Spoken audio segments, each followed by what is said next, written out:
हाँ जी, good evening जी सभी को। श्री बालाजी नर्सिंग एकेडमी के इस ऑनलाइन प्लेटफॉर्म पर मैं देव सर आपका हार्दिक अभिनंदन करता हूँ। और आज आपके लिए फिर से एक नई क्लास जो हम लेके आए हैं इस बाबा फरीद एग्ज़ाम के लिए एनक्लेक्स बेस्ड एमसीक्यूज़, और उसका जो क्लास का 14 नंबर जो सीरीज़ है वो हम लेके आए हैं।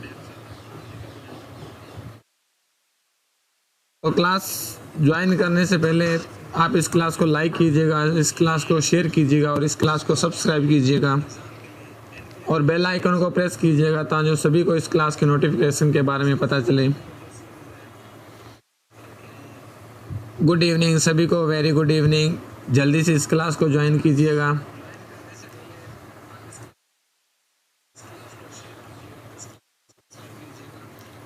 ताकि हम जो क्लास है उसको शुरू करें।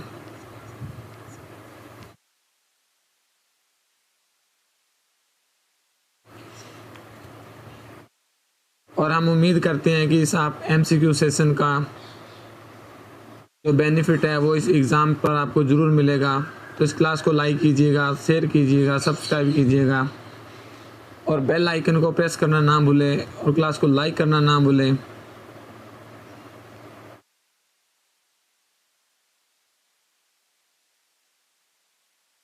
फटाफट से क्लास के साथ जुड़िए, फटाफट से क्लास के साथ जुड़िए। फिर हम क्वेश्चन सेशन शुरू करने वाले हैं, जल्दी क्वेश्चन सेशन शुरू करने वाले हैं। फटाफट से क्लास के साथ जुड़िए, फटाफट।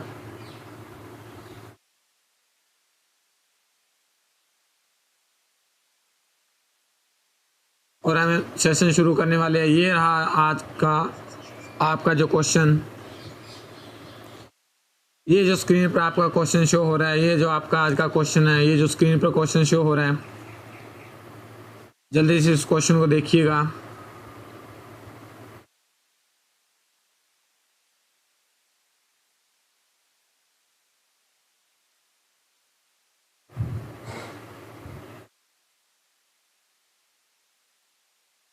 फटाफट से इस क्वेश्चन को पढ़िएगा।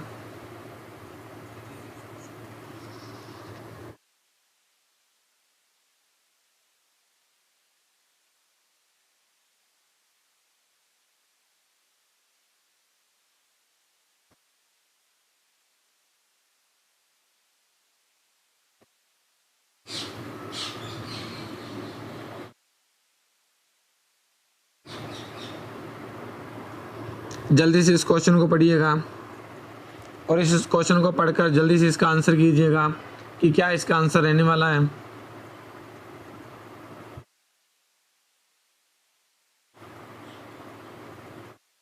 फटाफट से इसका आंसर कीजिएगा।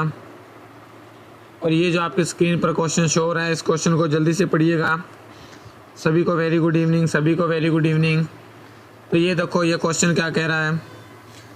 ये क्वेश्चन कह रहा है ए 30-year-old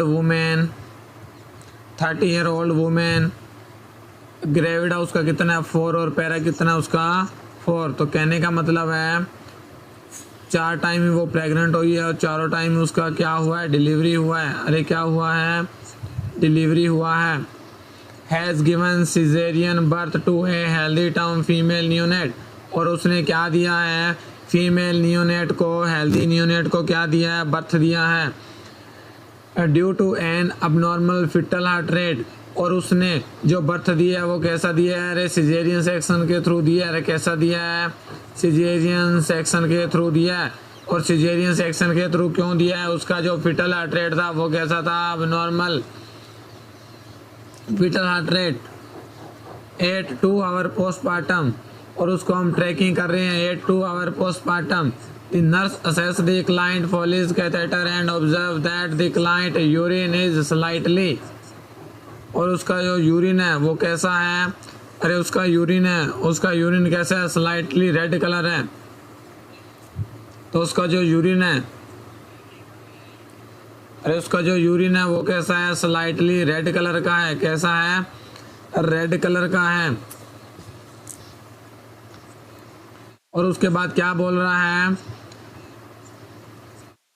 slight the nurse Foley's catheter and nurse assessing client Foley's catheter and observe that client urine is slightly red और कैसा है टिन का मतलब रहता है स्पॉट, ब्लड का क्या होना, स्पॉट होना, छोटे छोटे ब्लड के क्या रहना, स्पॉट रहना। विच of the following should the nurse do next, तो क्वेश्चन क्या कहने वाला है, एक 30 साल 30 ईयर ओल्ड वुमेन है, ग्रेविडा 4 है और उसका पेरा 4 है और उसने क्या दिया है, हेल्दी नियोनेट को बर्थ दिया है और वो बर्थ कैसा दिया है, सिजेरियन सेक्शन। और सिजेरियन सेक्शन क्यों दिया है, बिकॉज उस बच्चे का जो हार्ट रेट था वो था अब नॉर्मल। 2 आवर पोस्टमार्टम, और उस ऑपरेशन के 2 घंटे बाद और उस डिलीवरी के 2 आवर बाद उसको क्या कर रही है, नर्स असेस कर रही है। और क्या असेस किया, नर्स का जो Foley's catheter and observe the client urine, और उसको यूरिन को देखा तो यूरिन कैसा मिला, स्लाइटली रेड कलर। स्लाइटली का मतलब रहता है हल्का, ये स्मॉल थोड़ा सा उसका जो ब्लड है वो कैसा देखा, रेड कलर का दिखा। अगर ऐसा दिख रहा है तो क्या नेक्स्ट एक्शन रहने वाला है, अगर ऐसा दिख रहा है तो क्या नर्सिंग एक्शन रहने वाला है। ए बोल रहा है continue to monitor the client in input and output, क्या आप उसका क्लाइंट का इनटेक आउटपुट कंटिन्यू करोगे।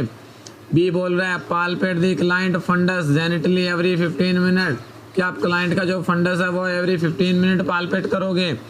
बी ऑप्शन बोल रहा है assess the placenta of assess the placement of Foley's catheter, कि जो फोलिस कैथेटर का प्लेसमेंट है उसको आप असेस करोगे। और डी बोल रहा है contact the client physician for further prescription, तो क्या इसका आंसर रहने वाला है, फटाफट से इसका आंसर दीजिएगा, क्या इसका आंसर रहने वाला है। कमेंट फास्ट इसका कमेंट कीजिएगा, क्या इसका जो आंसर है वो रहने वाला है, फटाफट से इसका आंसर बताइएगा, क्या इसका जो आंसर है वो रहने वाला है।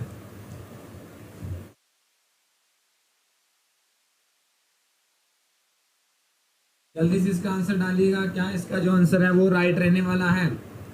कंडीशन मैंने बता दी है, सिजेरियन बर्थ हुआ है, तो क्या जो इसका आंसर राइट रहने वाला है, फटाफट से इसका आंसर बताइएगा। सोनू रानी डी ऑप्शन आ रहा है, सोनू डी ऑप्शन आ रहा है, बाकी किसी का कोई ऑप्शन नहीं आ रहा है। चलिए देखते हैं क्या इसका जो आंसर रहने वाला है, इसका आंसर बताइएगा। तो क्लास को लाइक करो, क्लास को शेयर करो, ताकि कि कुछ बच्चे जो अभी ज्वाइन हो रहे हैं ताकि कि सभी को इस क्लास का नोटिफिकेशन मिल सके। मैंने पहले ही बताया था कि बेल आइकन को प्रेस करके रखा करो ताकि जो आने वाले क्लास का आपको नोटिफिकेशन है जो टाइम टू टाइम आपको मिलता रहे।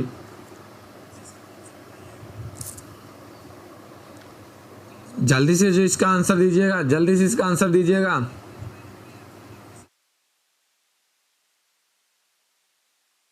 फटाफट से इसका आंसर बताइएगा, फटाफट से।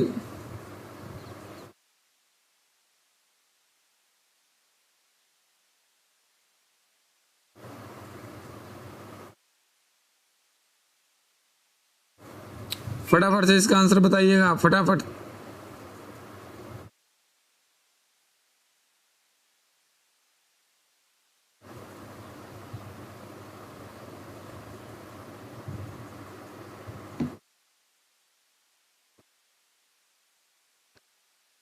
चलिएगा देखते हैं क्या इसका आंसर रहने वाला है। ये ऑप्शन क्या बोल रहा है, कंटिन्यू करेंगे monitor the client and intake output.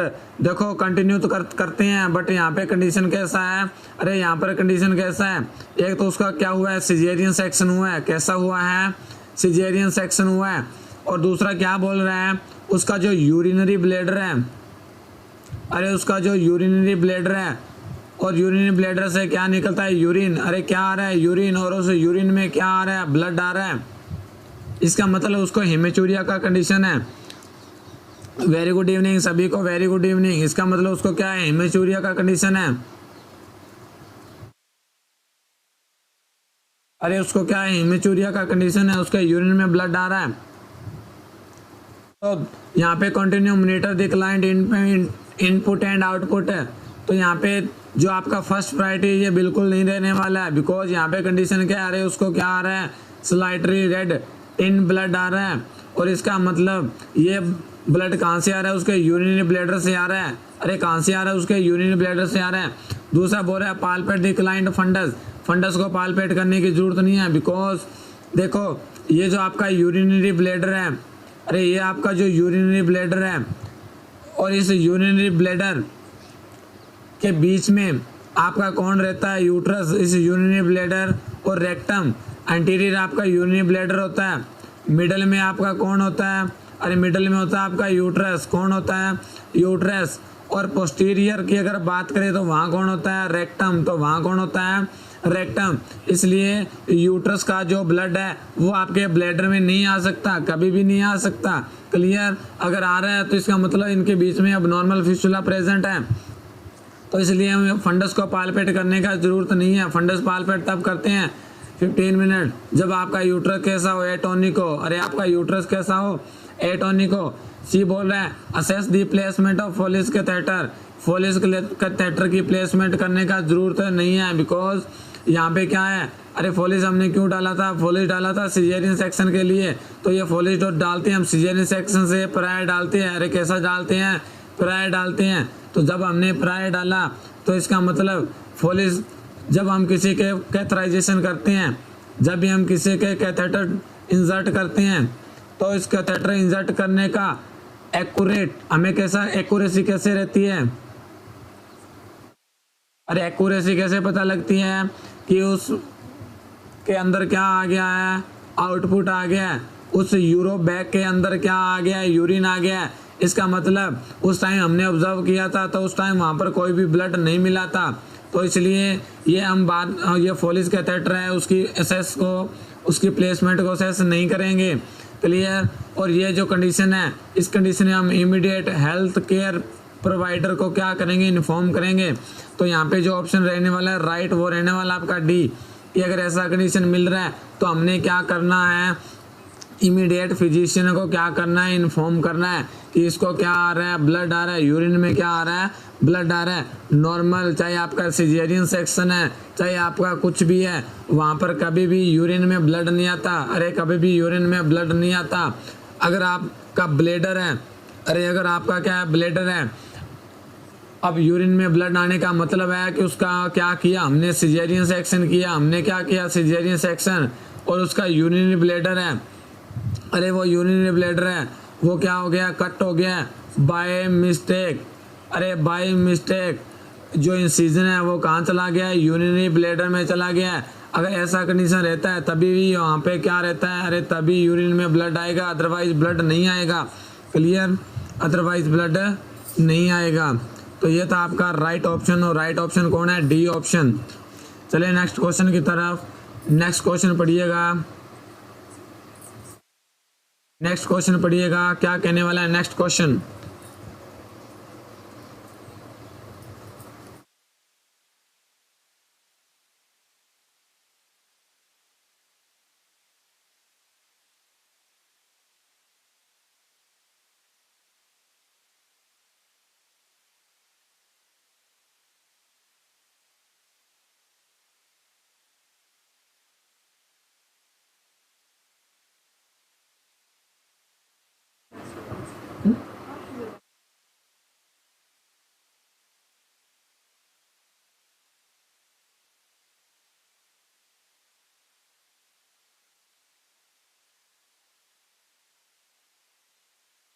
चलिएगा नेक्स्ट क्वेश्चन पढ़िएगा और फटाफट से इसका आंसर कीजिएगा।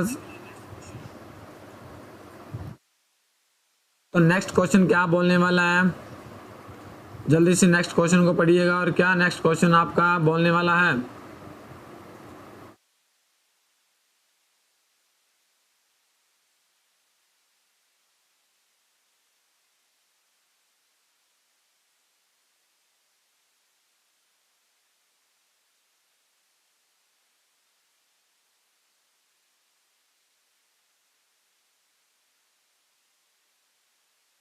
जल्दी से फटाफट से इसको आंसर पढ़िएगा।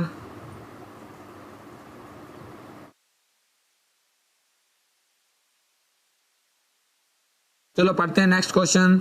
अब नेक्स्ट क्वेश्चन क्या बोल रहा है, while changing the neonate diaper, कि जब नियोनेट का क्या हो रहा है, डायपर चेंज हो रहा है, the client ask the nurse, और क्लाइंट वो नर्स से पूछ रही है about some red tinged drainage from neonate vagina, कि उसकी जो नियोनेट का जो वेजाइना है वहाँ से उसको क्या मिल रहा है, रेड स्पॉट मिल रहे हैं ब्लड के।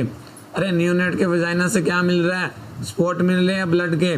विच of the following response would be most appropriate, तो जो नर्स का क्या रिस्पॉन्स है वो उचित रहने वाला है इसके रिगार्डिंग, कि क्लाइंट उससे पूछ रहे हैं कि जब मैंने उस नियोनेट का, जब मैंने अपने बच्चे का क्या चेंज किया, डायपर चेंज किया, तो मेरे को उस डायपर में क्या मिला, रेड टाइंट्स ड्रेनेज मिला, ब्लड के स्पॉट मिले from neonate vagina, which of the following response, तो उसके रिगार्डिंग क्या उसका अप्रोप्रिएट रिस्पॉन्स रहने वाला है। जल्दी से इसका आंसर बताइएगा, जल्दी से इसका आंसर बताइएगा।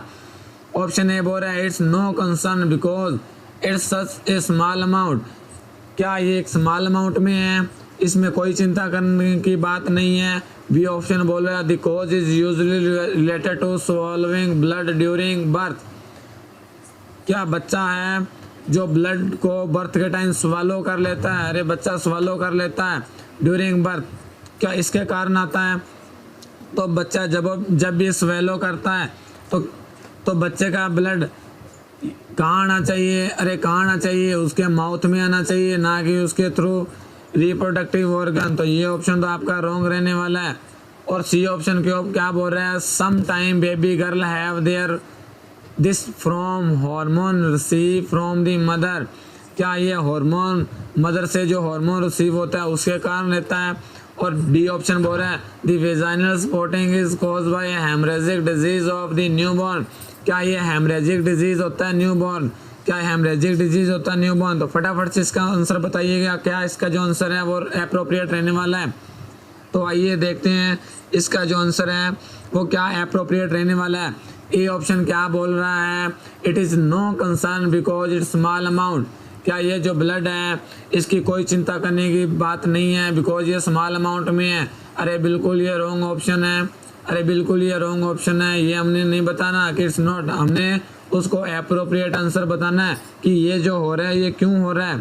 क्लियर, ये हो रहा है तो क्यों हो रहा है। फोर्थ वन क्या बोल रहा है, this vaginal spotting is caused by haemorrhagic disease of the newborn, कि बच्चे में हेमरेजिक डिजीज हो गया है, क्या बच्चे में हेमरेजिक डिजीज हो गया है। अगर बच्चे में हेमरेजिक डिजीज हो जाता है तो वो वेजाइना से ब्लड नहीं आता, अरे वो ब्लड है वो वेजाइना से नहीं आता, वो फिर स्किन के थ्रू निकलेगा, अरे स्किन के ऊपर आपको दिखाई देगा।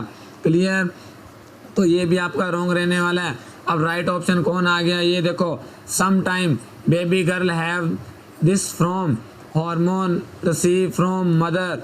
तो देखो ये जो हार्मोन रहता है, अरे ये जो हार्मोन रहता है एस्ट्रोजन, अरे कौन सा हार्मोन, एस्ट्रोजन। ये जो एस्ट्रोजन है, ये एस्ट्रोजन इस बच्चे में प्रेजेंट होता है ड्यूरिंग बर्थ, ये बच्चे में ट्रांसफ़र हो जाता है और इसी एस्ट्रोजन हार्मोनल इफेक्ट की वजह से, और वहाँ पे क्या देखने को मिलता है उस बच्चे में, मेंस्ट्रुअल लाइक सिम्टम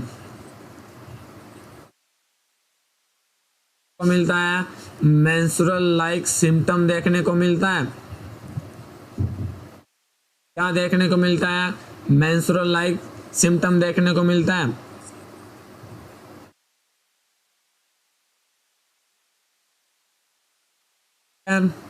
तो यहाँ पे जो आपका राइट आंसर रहने वाला है, अरे राइट आंसर रहने वाला है वो कौन सा रहने वाला है, राइट आंसर जो रहने वाला है वो सी रहने वाला है। अरे बी नहीं है, बी राइट नहीं है, बी राइट इसलिए नहीं है कि this cause is usually related to swallowing blood during birth. अगर बच्चा ब्लड को स्वॉलो करेगा, अरे बच्चे ने ब्लड को स्वॉलो कर लिया तो बच्चे का जो ब्लड है, अरे वो कभी भी विजाइना के थ्रू बाहर नहीं आएगा, फिर वो कैसे आएगा, अरे फिर वो स्टूल में आएगा, अरे फिर वो कैसे आएगा, स्टूल में आएगा। और यहाँ पे क्या पूछा है, नियोनेट के विजाइना का पूछा है।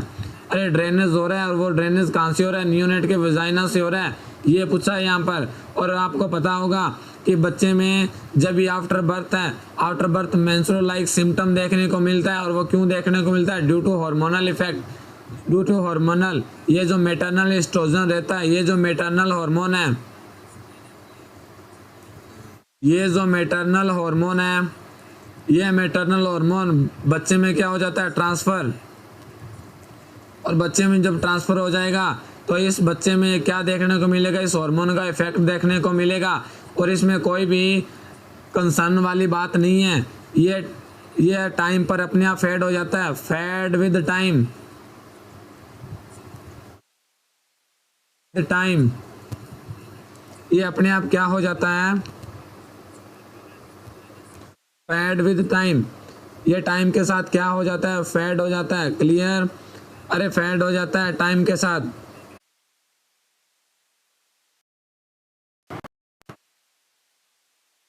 जल्दी से इसका आंसर बताइएगा, क्या जो इसका आंसर रहने वाला है।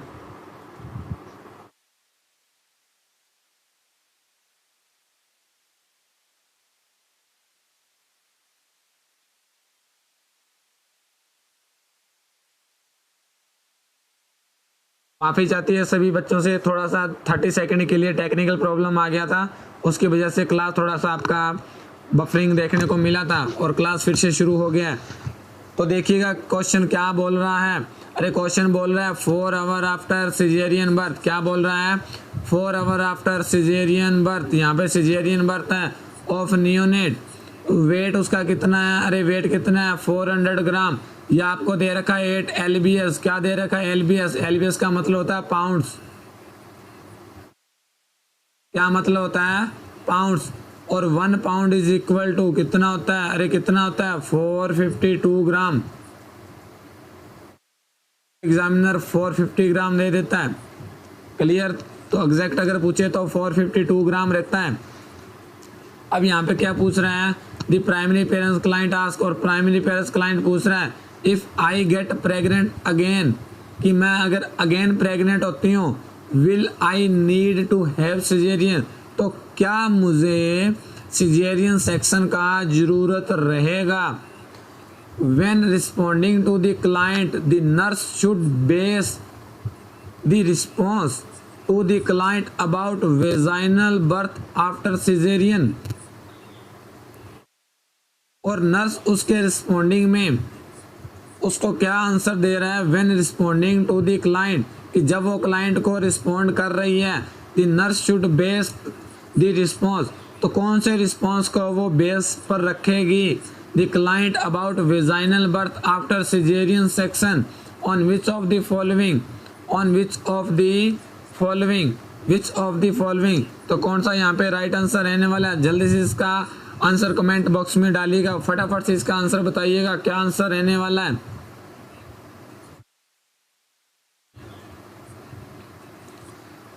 और क्वेश्चन क्या बोल रहा है, क्वेश्चन बोल रहा है कि 4 घंटे बाद एक पेशेंट ने नियोनेट को बर्थ दिया और उसका नियोनेट का जो वेट था, अरे नियोनेट का जो वेट है वो कितना है 400 ग्राम है। ये जो बच्चे का बर्थ हुआ है उसका वेट कितना है 400 ग्राम है। नॉर्मल जो बर्थ वेट रहता है, अरे हम बात करें नॉर्मल बर्थ वेट का, तो नॉर्मल जो बर्थ वेट रहता है, तो नॉर्मल बर्थ वेट कितना होता है 2.5 टू 3.5 kg, ये नॉर्मल बर्थ वेट रहता है। क्लियर, अब यहाँ पे बर्थ वेट कितना है 400 ग्राम है, कितना है 400 ग्राम है, या उसको बोलते हो आप 8 LBS 8 पाउंड, या बोलते हो 13 ओज, क्या बोलते हो 13 ओज। तो यहाँ पे क्या इसका जो राइट आंसर रहने वाला है, फटाफट से इसका आंसर बताइएगा क्या इसका जो राइट आंसर है वो रहने वाला है। और हम बात कर रहे हैं कि ये जो प्राइमरी पेरेंट्स क्लाइंट है वो पूछ रहे हैं कि अगर मैं अगेन प्रेग्नेंट होती हूँ तो क्या मेरा वेजाइनल बर्थ वो पॉसिबल है सिजेरियन के बाद। If I get pregnant I will need to have caesarean, क्या मैं वापस प्रेग्नेंट होती हूँ तो क्या मेरे को फिर सिजेरियन बर्थ की ज़रूरत रहेगा। तो यहाँ पे क्लाइंट को ये नर्स रिस्पॉन्ड करिए उसके रिगार्डिंग कि client vaginal birth after caesarean on the following, कि ये जो आपका सिजेरियन बर्थ के बाद ये जो सिजेरियन सेक्शन है उसके बाद आपका नॉर्मल वेजाइनल डिलीवरी हो सकता है इफ़। तो यहाँ पे जो क्वेश्चन क्या क्रिएट हो रहे हैं कि सिजेरियन सेक्शन के बाद नॉर्मल वेजाइनल बर्थ हो सकता है। ऑप्शन ए है VABC, VABC का मतलब होता है वेजाइनल बर्थ आफ्टर सिजेरियन। अरे VABC का ये फुल फॉर्म रहा ये ये रहा VBAC का full form, vaginal birth after caesarean, ये इसका फुल फॉर्म है VABC का, वेजाइनल बर्थ आफ्टर सिजेरियन। तो यहाँ पे ऑप्शन क्या दे रहा है, vaginal birth after caesarean may be possible if client has not had a classical uterine incision, कि अगर उसको क्लासिकल यूट्राइन इंसिजन नहीं है, और क्लासिकल यूट्राइन इंसिजन का मतलब जो रहता है, क्लासिकल का मतलब होता है वर्टिकल,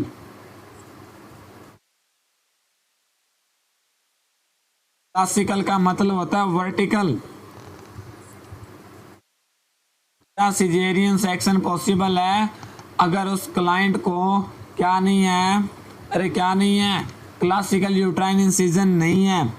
बी ऑप्शन बोल रहे हैं a history of rapid labour is necessary criterion for VABC। History of rapid labour कि ये जो रैपिड लेबर की हिस्ट्री है, रैपिड लेबर की अगर हिस्ट्री है वो नेसेसरी है vaginal birth after caesarean section. C option बोल रहे हैं low transfer incision contraindicated the possibility for vaginal birth after caesarean. Low transfer incision का मतलब रहता है LSCS, lower segment caesarean section, और ये जो लोअर सेगमेंट सिजेरियन सेक्शन है LSCS, यही हम मोस्ट कॉमन यूज करते हैं, अरे यही हम मोस्ट कॉमन इंसिजन देते हैं, यही हम इंसिजन क्या देते हैं, मोस्ट कॉमन देते हैं।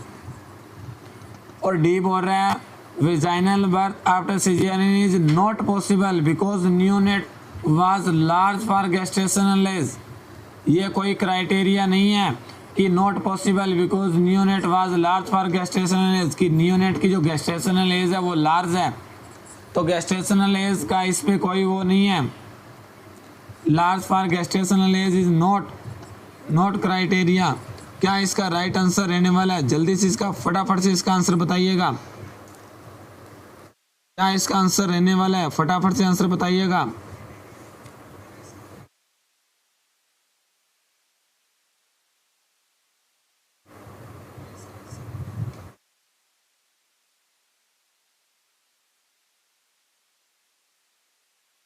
देखिएगा सिजेरियन डिलीवरी के बाद वेजाइनल बर्थ क्यों नहीं पॉसिबल है। History of rapid labour is necessary, अगर रैपिड लेबर है, लेबर बहुत फास्ट है, तो यहाँ पे वेजाइनल बर्थ होने का चांस नहीं है। लो ट्रांसफर इंसिजन, लो ट्रांसफर इंसिजन, और यहाँ पे क्या बोल रहा है, history of rapid labour is necessary criteria for VABC। ये बिल्कुल, अगर रैपिड लेबर है तो यहाँ पे क्या है, वेजाइनल बर्थ हो सकता है, वेजाइनल बर्थ। और सिजेरियन हम क्यों करते हैं, जब ये जो लेबर है ये कैसे चली जाती है, प्रोलॉन्ग, लेबर कैसी चली जाती है, प्रोलॉन्ग चली जाती है, तो प्रोलॉन्ग लेबर चली जाती है, तभी तो हम वहाँ पे क्या करते हैं, सिजेरियन सेक्शन करते हैं। अगर आप नहीं करोगे सिजेरियन सेक्शन, लेबर प्रोलॉन्ग जा रही है, तो क्या रहता है, ये जो आपका फिटस है, इस फिटस के अंदर कॉम्प्लिकेशन आनी शुरू हो जाती है। ये जो फिटस है इसके अंदर क्या आएगा, कॉम्प्लिकेशन आएगा, इसलिए आप वहाँ पे क्या कर देते हो, अरे वहाँ पे क्या कर देते हो, सिजेरियन सेक्शन कर देते हो। नेक्स्ट वन क्या बोल रहा है, नेक्स्ट वन बोल रहा है, तो ये देखो, ये हिस्ट्री ऑफ रैपिड लेबर, ये बिल्कुल क्राइटेरिया है, यहाँ पे वेजाइनल बर्थ हो सकता है। और यहाँ पे क्वेश्चन जो पूछा था वो पूछा है कि will I need to have caesarean, कि मेरे को फिर सिजेरियन की जरूरत पड़ेगी, तो नर्स उसको समझा रही है कि हाँ आपको सिजेरियन सेक्शन की जरूरत रहेगी अगर आपने ये नहीं किया। और यहाँ पे क्या है, लो ट्रांसफर LSCS, बिल्कुल अगर किसी को हमने प्रायर LSCS इंसिजन दिया है तो नॉर्मल वेजाइनल डिलीवरी पॉसिबल है, इस कंडीशन में नॉर्मल वेजाइनल डिलीवरी पॉसिबल है। VABC is not possible because neonate was large for gestational age, अगर नियोनेट का जो क्या हो गया, लार्ज फॉर गेस्टेशनल एज, और लार्ज फॉर गेस्टेशनल एज का मतलब है पोस्ट मेच्योरिटी की तरफ जा रहा है, पोस्ट मेच्योरिटी की तरफ जा रहा है। तो क्वेश्चन ध्यान से समझिएगा, क्वेश्चन में क्या पूछा है, क्वेश्चन में ये पूछा है कि ये जो वेजाइनल बर्थ है ये पॉसिबल है सभी कंडीशन में एक में नहीं है। तो यहाँ पे जो क्वेश्चन आपको एग्जामिनर ने पूछा वो पूछा except like as a question. तो इन सभी तीनों में ये जो तीनों ही ऑप्शन है, इन तीनों ही ऑप्शन में आपका जो वेजाइनल बर्थ है, अरे एनवीडी है, नॉर्मल वेजाइनल डिलीवरी पॉसिबल है। इन तीनों ही कंडीशन में नॉर्मल वेजाइनल डिलीवरी पॉसिबल है, और किस में पॉसिबल नहीं है, इसमें नहीं है। तो आपका जो आंसर जाएगा ये जाएगा कि नॉर्मल वेजाइनल डिलीवरी कौन सी कंडीशन में पॉसिबल नहीं है।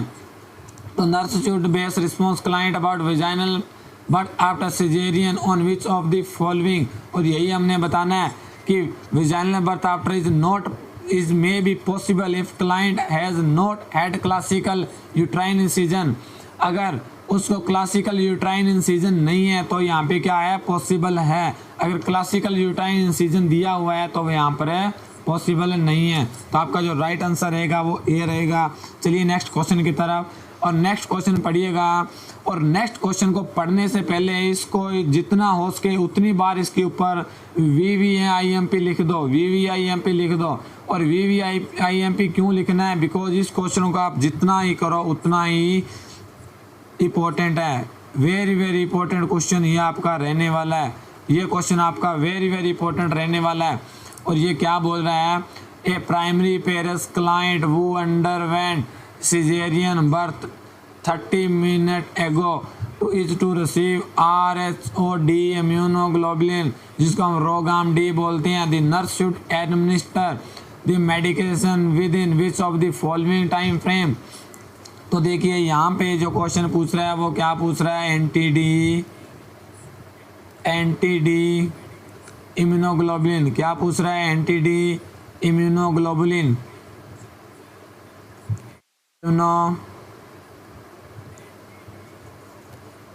इम्यूनोग्लोबुलिन का पूछ रहा है। और एंटी-डी इम्यूनोग्लोबुलिन, अरे एंटी-डी इम्यूनोग्लोबुलिन, अरे एंटी-डी इम्यूनोग्लोबुलिन हम किसको देते हैं, अरे किसको देते हैं, RH इनकम्पैटिबिलिटी। किसको देते हैं, RH इनकम्पैटिबिलिटी।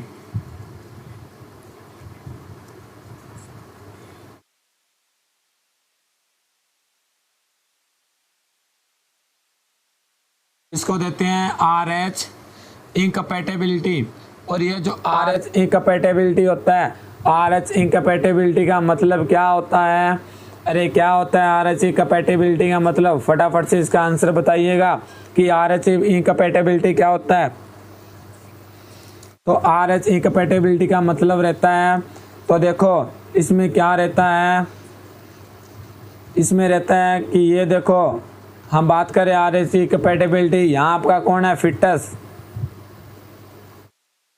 और यहाँ कौन है, मदर। तो देखो मदर का जो ब्लड ग्रुप है, अरे RH इनकम्पैटिबिलिटी होने का चांस किसको है, मदर का ब्लड ग्रुप क्या है, नेगेटिव। और फिटस का ब्लड ग्रुप क्या आ गया यहाँ पर, पॉजिटिव। क्या आ गया यहाँ पर, पॉजिटिव आ गया। Very good very good, mother negative. तो देखिए यहाँ पर क्या होता है कि ये जो मदर है उसका ब्लड ग्रुप नेगेटिव और बच्चे का ब्लड ग्रुप क्या है, पॉजिटिव। तो क्या होता है, अरे क्या होता है, ये जो फर्स्ट डिलीवरी है, अरे ये जो फर्स्ट डिलीवरी है, तो इस कंडीशन में फर्स्ट डिलीवरी क्या होती है, पॉसिबल। ये फर्स्ट डिलीवरी यहाँ पर हो जाएगी। और इस फर्स्ट डिलीवरी की बच्चे को नॉट कॉम्प्लिकेशन, यहाँ पे बच्चे को कॉम्प्लिकेशन नहीं आएगा। अगर कॉम्प्लिकेशन आएगा तो भी वो कैसा आएगा, मिनिमम। अरे कॉम्प्लिकेशन अगर आएगा तो भी कैसा आएगा, मिनिमम आएगा, मिनिमम कॉम्प्लिकेशन आएगा। तो यहाँ पे क्या रहता है, ये जो फिटस है वो कैसा है, पॉजिटिव, मदर कैसा, नेगेटिव। फर्स्ट डिलीवरी हुई, और जब भी डिलीवरी हुई तो देखो ये मदर और बच्चे दोनों के बीच में ये कौन है, प्लेसेंटल बैरियर। ये कौन है, प्लेसेंटल बैरियर। और ये जो प्लेसेंटल बैरियर होता है ये क्या करता है, अरे ये जो प्लेसेंटल बैरियर होता है ये क्या करता है, उस बच्चे को बचाता है। क्या करता है, उस बच्चे को बचाता है। ये जो प्लेसेंटा बैरियर होता है ये उसी को आने देता है जो इस बच्चे को प्रॉफिट दे। अब क्या हुआ, जब डिलीवरी हुई तो डिलीवरी के टाइम ये जो प्लेसेंटल बैरियर है, ये प्लेसेंटल बैरियर डिलीवरी के टाइम, ड्यूरिंग डिलीवरी, अरे ये क्या हुआ, ब्रेक हो गया। अब देखो जब क्या हो गया, बैरियर टूटा, और बैरियर टूटने से क्या हुआ, यहाँ पर ये जो बैरियर टूटा तो क्या हुआ, ये जो मदर है, अरे ये जो मदर है तो क्या हुआ, ये जो मदर है इसके अंदर क्या आ गया, अरे इसके अंदर क्या आ गया, ये जो बच्चे का पॉजिटिव ब्लड, यहाँ पर क्या आ गया, बच्चे का पॉजिटिव ब्लड आ गया। ये देखो ये बच्चे का क्या था, पॉजिटिव ब्लड था, और ये पॉजिटिव कहाँ आ गया, इस मदर के अंदर आ गया। अरे ये पॉजिटिव ब्लड कहाँ गया, इस बच्चे का इस मदर के अंदर आ गया। अब देखो जब ये पॉजिटिव ब्लड इस बच्चे का इस मदर के अंदर आ गया तो क्या देखने को मिलेगा, अरे क्या देखने को मिलेगा, यहाँ पर क्या देखने को मिलेगा। अब देखो ये जो बच्चा था ये तो डिलीवर हो गया, इस बच्चे का क्या हो गया, डिलीवरी हो गया, तो इस बच्चे में कोई कॉम्प्लिकेशन नहीं देखने को मिलेगी। अब ये पूरी जो स्टोरी है ये कहाँ बनती है, अरे ये जो पूरी स्टोरी है वो बनती है इस मदर के अंदर। अब क्या हुआ, जब ये बच्चे का पॉजिटिव इसके अंदर कहाँ आ गया, नेगेटिव के अंदर आ गया। अब इस पॉजिटिव का काम क्या है, ये पॉजिटिव क्या करेगा, इस नेगेटिव पर क्या करेगा, अटैक करेगा, क्या करेगा, अटैक। और ये जो पॉजिटिव है ये कौन है, एंटीजन है, अरे ये कौन है, एंटीजन है। अब ये एंटीजन क्या करेगा, इस मदर की एंटीबॉडी पर क्या करेगा, अटैक करेगा, इसने कर दिया अटैक। अब ये जो मदर की एंटीबॉडी है वो क्या होगी, एक्टिवेट होगी, अरे वो क्या हो गया, एक्टिवेट हो गया। और जब ये एक्टिवेट हुआ तो क्या हुआ, अब एंटीजन और एंटीबॉडी दोनों में क्या हुआ, आपस में रिएक्शन हुआ, और जब रिएक्शन होगा तो क्या होगा, ये जो एंटीबॉडी है, ये जो एंटीबॉडी है इसने क्या किया, इस एंटीजन को, ये जो पॉजिटिव आया था फिटस का, इस एंटीजन की इमेज को क्या कर लिया, कैप्चर कर लिया, इमेज को क्या कर लिया, कैप्चर कर लिया, और कैप्चर कर लिया, और साथ में इसने क्या किया, इस एंटीजन को डिस्ट्रॉय करना शुरू कर दिया, इस एंटीजन को क्या करना शुरू कर दिया, डिस्ट्रॉय करना शुरू कर दिया। और क्यों किया, बिकॉज मदर के अंदर इस एंटीजन के अगेंस्ट क्या बन गया, एंटीबॉडी बन गया, क्या बन गया, एंटीबॉडी। और जब एंटीबॉडी बना तो अर्ली ऑन स्टेज में यह बनता है आईजीएम एंटीबॉडी, मदर की क्या बनती है, आईजीएम एंटीबॉडी। और आईजीएम एंटीबॉडी कब बनती है, एक्यूट इन्फेक्शन में, ये आ गया एक्यूट इन्फेक्शन। और एक्यूट इन्फेक्शन में क्या बनी, एंटीबॉडी बनी।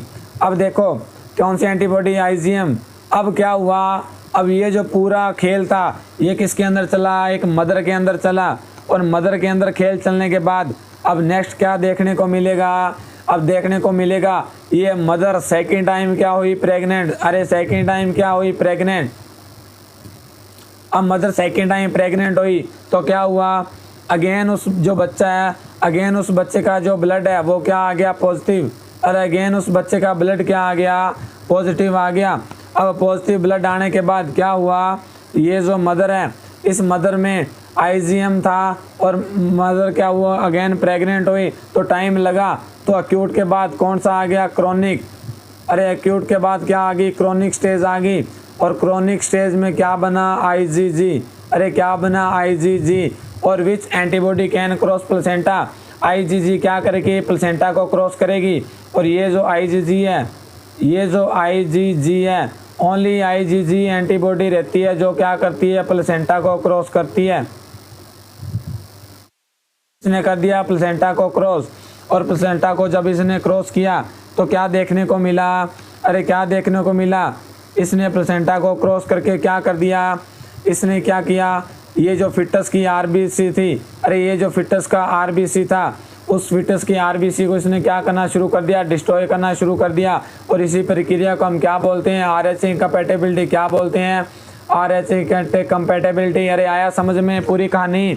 अरे ये जो राम कहानी मैंने इतनी बताई है ये सभी को समझ आया कि कैसे आरएचए इनकम्पैटिबिलिटी होता है। और इसी आरएचए इनकम्पैटिबिलिटी को बचाने के लिए हम क्या देते हैं, with in 72 hour after birth हम क्या देते हैं, एंटी डी इम्यूनोग्लोबिन देते हैं। अरे कब देते हैं, विद इन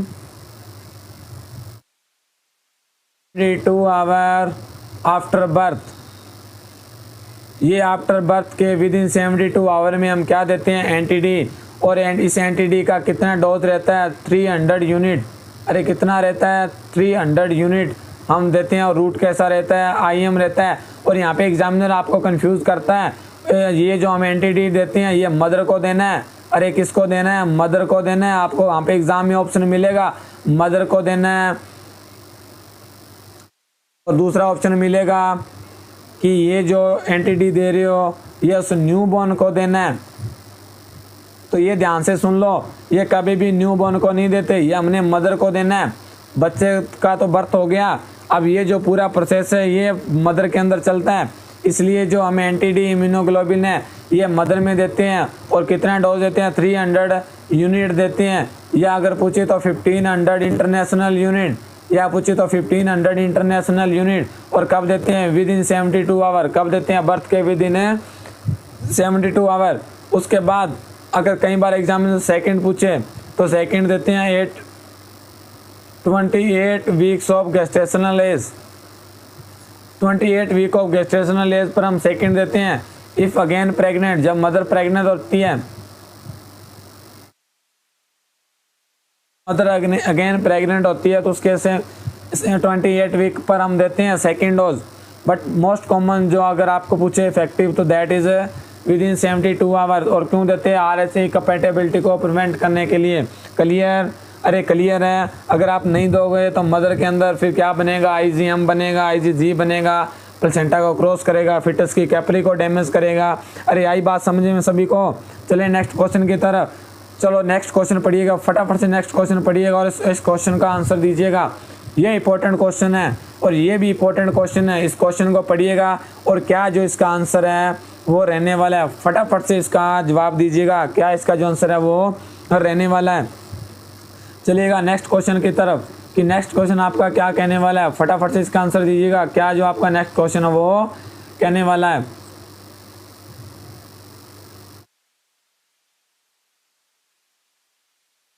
नेक्स्ट क्वेश्चन पढ़िएगा और नेक्स्ट क्वेश्चन क्या बोल रहा है, जल्दी से फटाफट से इसका आंसर दीजिएगा। फटाफट से इसका आंसर दीजिएगा।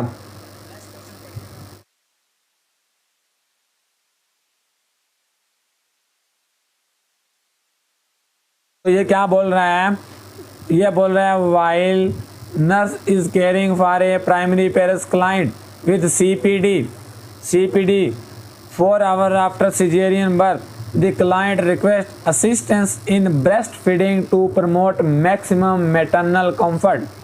Which of the following would be most appropriate for the nurse to suggest? क्या बोल रहा है कि प्राइमरी पेरेंट्स क्लाइंट है और उसका जो बर्थ हुआ है वो सिजेरियन हुआ है, और सिजेरियन क्यों हुआ है तो उस बच्चे का क्या था, सिफेलो पेल्विक डिस्प्रोपोर्शन। CPD का मतलब होता है सिफेलो पेल्विक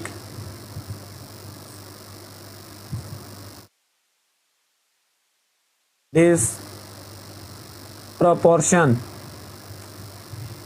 और CPD का मतलब रहता है, CPD का मतलब है कि ये जो बच्चा है इस बच्चे का सिफेलो मतलब हेड और पेल्विक मतलब पेल्विस, और उसका क्या है रेशियो, वो अब नॉर्मल है। अरे उसका जो रेशियो है वो अब नॉर्मल है, इंडिकेट नहीं है। अब क्यों नहीं है, या तो ये जो हेड है वो कैसा है, लार्ज साइज है, हो सकता है।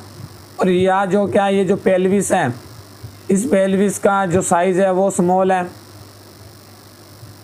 क्लियर, या पेल्विस का साइज स्मॉल है या हेड लार्ज है, दोनों में एक कंडीशन है।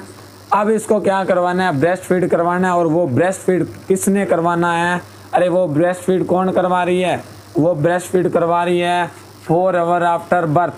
कौन करा रहा है, 4 hour after birth, caesarean birth हुआ है और उसको क्या देना है, ब्रेस्ट फीड देना है। तो देखो यहाँ पे क्या है, ये जो मदर है वो मदर क्या करेगी, इस बच्चे को होल्ड करेगी, इस बच्चे को क्या करेगी, होल्ड करेगी। और कैसे होल्ड करके उसको ब्रेस्ट फीड देना है। ऑप्शन ए है फुटबॉल होल्ड, ऑप्शन बी है सीजर होल्ड, ऑप्शन सी है क्रॉस क्रेडल होल्ड और ऑप्शन डी है क्रेडल होल्ड। तो यहाँ पे क्या जो आपका राइट आंसर रहने वाला है, तो मैं बता दूं ये जो क्रेडल होल्ड होता है, ये जो क्रेडल होल्ड होता है, ये क्रेडल होल्ड हम यूज़ करते हैं जिनका बर्थ नॉर्मल वेजाइनल डिलीवरी से हुआ है और यहाँ पे सिजेरियन बर्थ हुआ है और 4 घंटे पहले ही उसका सिजेरियन बर्थ हुआ और उसको देना है, क्या देना है हमने, अरे उसको हमने क्या देना है, उसको हमने देना है ब्रेस्ट फीडिंग। तो इसका मतलब मदर को हम ना तो सीटिंग पोजीशन में ले सकते हैं, क्लियर, मदर को हम ना तो सीटिंग पोजीशन में ले सकते हैं 1 वीक तक मदर को हम सीटिंग पोजीशन में नहीं लेते हैं ब्रेस्ट फीडिंग के लिए, क्लियर। तो ये ऑप्शन तो आपका रॉन्ग रहने वाला है। बी ऑप्शन बोला है cross cradle hold. Cross cradle hold हम किस में यूज़ करते हैं, अरे ये यूज़ करते हैं जब क्या होती है, ट्विंस डिलीवरी होती है, ट्विंस बर्थ, यहाँ पे यूज़ करते हैं।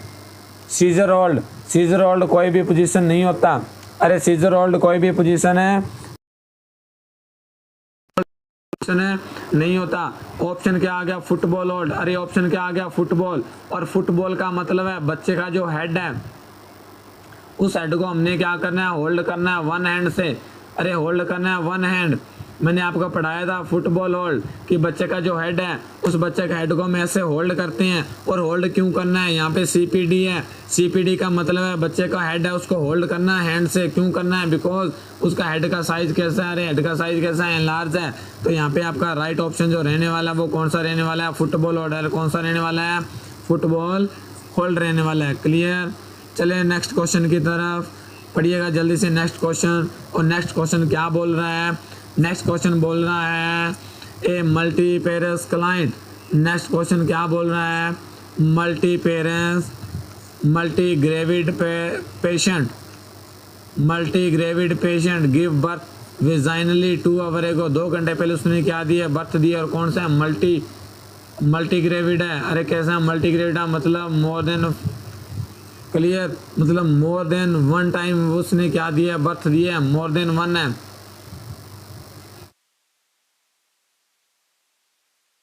Family member notify that nurse that client is पेल। और क्लाइंट कैसा, पेल एंड शेकी है। शेकी का मतलब होता है क्लाइंट क्या कर रहा है, शिवरिंग कर रहा है। क्लाइंट कैसा कर रहा है, शिवरिंग कर रहा है। Which are the priority assessment for the nurse to make. तो नर्स की जो प्रायोरिटी असेसमेंट है वो यहाँ पे क्या रहने वाली है, फटाफट से इसका आंसर बताइएगा। क्वेश्चन मैंने आपको समझा दिया है और क्वेश्चन समझा दिया है कि मल्टी ग्रेविडा उसने 2 घंटे पहले बर्थ दिया है और फैमिली मेंबर उसने नोटिफाई किया और उसने नर्स को बताया कि पेशेंट कैसा पेल है और कैसा है शेकी है, यानी पेशेंट शिवरिंग कर रहा है। अरे पेशेंट क्या कर रहा है, शिवरिंग कर रहा है। अरे पेशेंट क्या कर रहा है, शिवरिंग कर रहा है। पेल का मतलब क्या रहता है, अरे पेल का मतलब क्या है, पेशेंट का जो कलर है वो येलो आ रहा है। अरे येलो कलर का हो रहा है पेशेंट। यहाँ पे ये ऑप्शन है blood glucose and vital sign. क्या उसका ब्लड का ग्लूकोज लेवल चेक करेगा, उसका वाइटल साइन चेक करेगा। बी ऑप्शन है temperature and level of conscious. क्या उसको टेम्परेचर असेस करेगा। सी है यूट्राइन इन्फेक्शन एंड पेन। क्या उसका यूट्राइन इन्फेक्शन और पेन असेस करेगा। डी ऑप्शन है फंडस एंड लोकिया। तो देखो जो ब्लड ग्लूकोज है उसकी वजह से पेशेंट कभी भी पेल नहीं होता। अरे ब्लड ग्लूकोज है, ब्लड ग्लूकोज एंड वाइटल। अगर आपको हाइपरग्लाइसीमिया है, आपको हाइपोग्लाइसीमिया है, क्लियर। ये एक नॉर्मल असेसमेंट है ब्लड ग्लूकोज, बट इसको हमें प्रायोरिटी असेसमेंट नहीं करना, ये नॉर्मल असेसमेंट है। बी ऑप्शन बोला temperature and level of conscious. Temperature and level of conscious, तो बर्थ के बाद ये जो टेम्परेचर है ये स्लाइटली हाइयर रहता है। अरे स्लाइटली कैसा रहता है, हाइयर रहता है। ये 99 से लेकर 100.4 डिग्री तक रहता है फर्स्ट 24 आवर। अगर इस फर्स्ट 24 आवर के बाद टेम्परेचर मोर देन 100.8 जा रहा है, 100.4 से ज़्यादा जा रहा है, तो दैट इज सेप्सिस को इंडिकेट करता है। अरे किसको इंडिकेट करता है, परपीरियल सेप्सिस को, क्लियर। और सी ऑप्शन बोला है यूटेराइन इन्फेक्शन एंड पेन। अगर पेन होगा तो पेशेंट क्राई करेगा, यस और नो। यहाँ पे एग्जामिनर क्या दिया है, शेकी, शिवरिंग कर रहा है। और शिवरिंग कब होता है, अरे शिवरिंग कब करता है पेशेंट, अरे शिवरिंग करता है जब पेशेंट हाइपोवोलीमिया। और हाइपोवोलीमिया के क्या हुआ, ये ऑप्शन देखो लोकियम क्या रहता है, वेजाइनल डिस्चार्ज। क्या रहता है, वेजाइनल डिस्चार्ज। अगर ये वेजाइनल डिस्चार्ज कैसा हैवी है तो पर्सन क्या आएगा, हाइपोवोलीमिया। और हाइपोवोलीमिया में क्या रहता है, अरे हाइपोवोलीमिया में क्या रहेगा, हाइपोटेंशन रहेगा। हाइपोटेंशन रहेगा, पेशेंट क्या करेगा, शिवरिंग करेगा। और क्या आएगा, टैकीकार्डिया। और क्या आएगा, टैकीकार्डिया। तो ये कंडीशन यहाँ पे रहने वाला है। तो आपका जो ऑप्शन राइट रहेगा वो कौन सा रहेगा, डी ऑप्शन। कौन सा रहेगा, डी ऑप्शन आपका राइट रहेगा। डी ऑप्शन आपका क्या रहेगा, राइट रहने वाला है। क्लियर, डी ऑप्शन आपका राइट रहने वाला है। चलिए नेक्स्ट क्वेश्चन की तरफ, चलिए नेक्स्ट क्वेश्चन की तरफ। ये देखो आपका नेक्स्ट क्वेश्चन। और नेक्स्ट क्वेश्चन क्या बोल रहा है, नेक्स्ट क्वेश्चन बोल रहा है ए पोस्टपार्टम वुमेन, क्या बोल रहा है, postpartum women has unrelating pain in her rectum after vaginal birth, कि ये जो वेजाइनल बर्थ के बाद उसको अनरिलेटिंग पेन देखने को मिल रहा है। क्या मिल रहा है, अनरिलेटिंग पेन देखने को मिल रहा है। तो देखिएगा जब भी इसको अनरिलेटेड पेन देखने को मिल रहा है और after vaginal birth despite administration of pain medication, despite का मतलब होता है कि पेन मेडिकेशन देने के बाद, मेडिकेशन देने के बाद भी उसको क्या मिल रहा है, पेन मिल रहा था। विच नर्सिंग एक्शन मोस्ट इंडिकेट, विच एक्शन मोस्ट इंडिकेटेड, कौन सा एक्शन वहां पर मोस्ट इंडिकेटेड रहेगा। तो देखिएगा ऑप्शन क्वेश्चन क्या बोल रहा है, पोस्टपार्टम वुमेन हैज अनरिलेटिंग पेन, यानी जो पेन है वो अनरिलेटेड हो रहा है, ठीक नहीं हो रहा इन rectum after vaginal birth despite medicine देने के बाद भी। तो और विच एक्शन, तो कौन सा नेक्स्ट एक्शन रहेगा, एडमिनिस्ट्रेटिंग एडिशनल पेन मेडिकेशन। अब हमने पेन मेडिकेशन दिया है तो उसको कोई भी हम एडिशनल मेडिकेशन नहीं देंगे। असेस दी पेरिनियम, दूसरा बोल रहा है पेरिनियम को असेस करना। तीसरा बोल रहा है reassuring the patient that pain is normal after vaginal birth, pain is normal. तो यहाँ देखिए पेन तो नॉर्मल होता है बट वो ठीक हो जाता है, बट यहाँ पे पेन क्या नहीं हो रहा, अरे पेन यहाँ पे क्या नहीं हो रहा, रिलीव नहीं हो रहा, यहाँ पे पेन रिलीव नहीं हो रहा। तो ये दिस इज नॉट एक्शन। और डी ऑप्शन बोला है प्रिपेयरिंग ए वॉर्म सिट्स बाथ, कि उसको हम सिट्स बाथ देंगे और वो भी कैसा, वॉर्म। तो देखिए जब भी पेशेंट आता है और जब भी पेशेंट आता है तो पेशेंट आफ्टर बर्थ उसको क्या रहता है, एपिजोटमी, क्या रहता है, एपिजोटमी। और जब भी एपिजोटमी रहता है तो उसको हम कोल्ड एप्लीकेशन देते हैं। अरे क्या देते हैं, कोल्ड एप्लीकेशन। तो ये आपका करेक्ट नहीं रहने वाला है। तो आपका जो राइट आंसर रहने वाला वो कि हमने पेरिनियम को असेस करना है। और पेरिनियम क्यों असेस करना है, हमने देखना है कि ये जो पेरिनियम है इसमें एडिमा तो नहीं है, पेरिनियम में एडिमा तो नहीं है, या उससे लेसिरेशन तो नहीं है, उसका पेरिनियल का लेसिरेशन तो नहीं है। ये चीज़ हमने क्या करनी है, चेक करनी है। ये चीज़ें हमने क्या करनी है, चेक करनी है। इसलिए हमने क्या करना है, कोई भी मेडिसिन हमने एडमिनिस्ट्रेशन नहीं करनी, हमने ओनली असेसमेंट करना है कि ये जो पेन हो रहा है, और पेन कहाँ हो रहा है, pain in rectum, in rectum में हो रहा है आफ्टर वेजाइनल बर्थ। तो हमने जो एपिजोटमी दिया है उसका लेसिरेशन चेक करना है। अरे जो हमने एपिजोटमी दिया उसका क्या चेक करना है, लेसिरेशन, कि उसका लेसिरेशन तो नहीं हो गया। क्लियर, तो इसलिए आपका जो राइट आंसर रहने वाला है वो बी रहने वाला है। कौन सा रहने वाला है, बी। चलिएगा नेक्स्ट क्वेश्चन की तरफ। नेक्स्ट क्वेश्चन क्या बोल रहा है, a multiparous client a 24 hour postpartum demonstrate a positive Homan's sign. ये देखिएगा वेरी वेरी इंपॉर्टेंट क्वेश्चन, अरे बहुत ही इंपॉर्टेंट क्वेश्चन है ये, अरे वेरी वेरी इंपॉर्टेंट क्वेश्चन है। ये क्या बोल रहा है, ओमान साइन के बारे में बोल रहा है, ओमान साइन के बारे में बोल रहा है। With discomfort, woman sign with discomfort the nurse should. तो चलिए आइएगा देखिएगा क्या होता है ओमान साइन। ये जो ओमान साइन होता है ये क्या रहता है, अरे क्या होता है ओमान साइन, को बता सकता हूँ ओमान साइन के बारे में। कौन सी कंडीशन में ये जो ओमान साइन है वो हम चेक करते हैं, ये जो ओमान साइन जो चेक करते हैं, अरे वो असेसमेंट करते हैं डीवीटी। अरे किसकी असेसमेंट करते हैं, डीवीटी, डीप वेन थ्रोम्बोसिस। अरे क्या देखते हैं, deep vein thrombosis, deep vein thrombosis. ये जो मान साइन है ये किस में चेक करते हैं, ये डीवीटी के असेसमेंट के लिए। और क्या करते हैं यहाँ पे पेशेंट को हम क्या देते हैं, अरे पेशेंट को देते हैं स्पाइन पोजीशन, क्या देते हैं, स्पाइन पोजीशन देते हैं।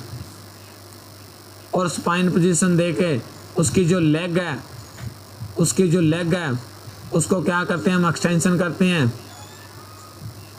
अरे लेग को क्या करेंगे, एक्सटेंशन करेंगे।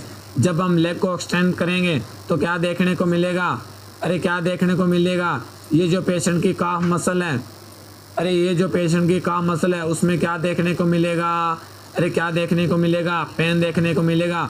अगर ऐसा आ रहा है तो ये इंडिकेट करता है पॉजिटिव मान साइन। किसको इंडिकेट करता है, पॉजिटिव मान साइन। इसका मतलब पेशेंट को डीवीटी हो गया है। और डीवीटी, अरे डीवीटी होने का कारण क्या है, अरे डीवीटी होने का कारण होता है इमोबिलाइजेशन।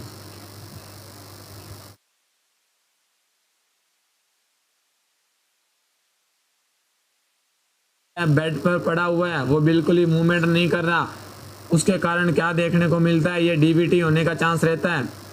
तो ये जो डीवीटी का कोज रहता है। आइएगा अब क्या देखते हैं, अब देखते हैं कि नस क्या करेगी। यहाँ पे देखो क्या लिखा है, place a cold pack on the client perineal area. तो यहाँ देखो जो डीवीटी है वो कहाँ हो रहा है, कहाँ मसल में हो रहा है, तो पेरिनियल एरिया पे ये जो कोल्ड पैक रखने का कोई यहाँ पे एप्रोप्रिएट आंसर नहीं है। क्लियर, तो यहाँ पे पेरिनियल एरिया पे कोई एप्रोप्रिएट आंसर नहीं है। बी क्या बोल रहा है, प्लेस, प्लेस, बी क्या बोल रहा है, बी बोल रहा है place the client in semi Fowler position, कि क्लाइंट को सेमी फॉलर पोजीशन में रखेंगे, क्लाइंट को सेमी फॉलर पोजीशन में रखोगे। डी ऑप्शन क्या बोला है, notify the client physician immediately. और डी बोल रहा है, डी क्या बोल रहा है, डी बोल रहा है आपका ask the client to ambulate around the room. तो देखिएगा जब भी किसी क्लाइंट को क्या हो जाता है डीवीटी, जब भी किसी क्लाइंट को क्या हो गया डीवीटी, तो इस डीवीटी अगर हो गया किसी क्लाइंट को, अरे क्लाइंट को डीवीटी हो गया है, यहाँ पे जो मान साइन पॉजिटिव है, तो जब भी किसी क्लाइंट को डीवीटी हो जाता है तो उस क्लाइंट में हम क्या नहीं करते, अरे क्या क्या हमने अवॉइड करना है, ये ध्यान से सुनिएगा, ये इंपॉर्टेंट क्वेश्चन है। इसमें क्या नहीं करते, नेवर मसाज, इसमें क्या नहीं करते, नेवर मसाज, कभी भी मसाज नहीं करनी है। अगर आपने मसाज कर दिया तो ये जो डीवीटी है, ये डीवीटी क्या हो जाएगा, मूवमेंट, इस डीवीटी का क्या हो जाएगा, मूवमेंट। और डीवीटी का मतलब है डीप वेन थ्रोम्बोसिस, और थ्रोम्बोसिस का मतलब है क्लोट। ये जो क्लोट है, ये क्लोट क्या करेगा, मूवमेंट, और मूवमेंट करके ये क्लोट कहाँ चला जाएगा, अरे ये क्लोट चला जाएगा पल्मोनरी आर्टरी में, और वहाँ पे जाके क्या कर देगा, पल्मोनरी एम्बोलिज्म, अरे क्या कर देगा, पल्मोनरी एम्बोलिज्म कर देगा। इसलिए कभी भी वहाँ पर मसाज नहीं करनी। दूसरा क्या बोल रहा है, ये जो लेग है, दूसरा क्या बोल रहा है, दूसरा बोल रहा है place the client in semi Fowler position. और तीसरा बोल रहा है कि ask the client ambulate around room, कि क्लाइंट को एम्बुलेंट करना है। अगर डीवीटी हो गया तो एम्बुलेट नहीं करना, अरे एम्बुलेट कॉन्ट्राइंडिकेशन रहता है, अरे एम्बुलेट कॉन्ट्राइंडिकेशन रहेगा। अगर आपने एम्बुलेट कर दिया तो ये जो क्लोट मूवमेंट करेगा और कहाँ चला जाएगा, पल्मोनरी में, वहाँ पे क्या कर देगा, अरे वहाँ पे पल्मोनरी में क्या कर देगा, एम्बोलिज्म कर देगा। और अगर पल्मोनरी में एम्बोलिज्म हो गया तो यहाँ पे ये जो कंडीशन रहेगी, ये रेस्पिरेटरी सिम्टम आएंगे, और रेस्पिरेटरी जो सिम्टम आएंगे वो मोस्ट कॉमन देखने को मिलेगा डिज्निया। क्या देखने को मिलेगा, डिज्निया देखने को मिलेगा। और ये जो डिज्निया का मतलब रहता है पेशेंट को डिस्कम्फर्ट रहेगा ब्रीथिंग के रिलेटेड, इसलिए हम उसको एम्बुलेंट नहीं करते हैं, एम्बुलेट नहीं करते हैं। और ये जो डीवीटी पॉजिटिव आ गया, तो डीवीटी पॉजिटिव ये जो कंडीशन होता है ये लाइफ थ्रेटनिंग कंडीशन होता है। कैसी होता है, लाइफ थ्रेटनिंग, ये थ्रेटनिंग कंडीशन रहती है। और इस लाइफ थ्रेटनिंग कंडीशन में हम इमीडिएट हमने क्या करना है, अरे हमने इमीडिएट क्या करना है, नोटिफाई करना है फिजिशियन को, हमने इमीडिएट नोटिफाई करना है फिजिशियन को। तो फर्स्ट जो प्रायोरिटी रहेगी, हमने फिजिशियन को इमीडिएट नोटिफाई करना है। और सेकंड, अरे सेकंड क्या है, सेकंड क्या है, place the client semi Fowler position. अगर डीवीटी आपका, अगर डीवीटी आपका मूवमेंट कर गया, मूवमेंट करके वो कहाँ पहुँच गया, आपके लंग्स में पहुँच गया, अगर मूवमेंट करने के बाद लंग्स में पहुँच गया, तो उस टाइम हम आपकी फर्स्ट प्रायोरिटी जो रहेगी वो रहेगी पोजीशन।